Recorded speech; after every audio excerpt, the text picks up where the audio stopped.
Hi friends, I am Ankit and today I will show you how to change download location in Chrome browser. Friends, we all know that all the files we download on Chrome browser that store in a default folder. Now suppose I want all my files to download on this particular folder on my desktop. For that I need to do little thing on my Chrome browser. Now in your Chrome browser, click on right side corner of the screen. Now here click on settings. Now here click on advanced. Now here you will find option of downloads. Now in downloads you will find the current location of the folder in which all your downloaded files are saved.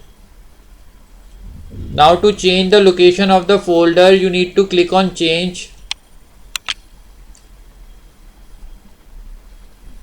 Now as I want all my files to save on desktop in a particular folder,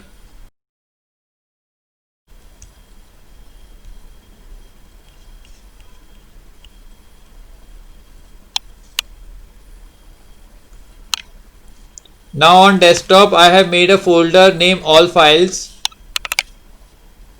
After you are done, click on select folder. Now here you can see the location to save the downloaded file is changed. So friends, like this you can very easily change download location in Chrome browser. I hope you find this video useful. If you like the video, then press on like button and don't forget to subscribe our channel and press on bell icon to receive email notifications free of cost.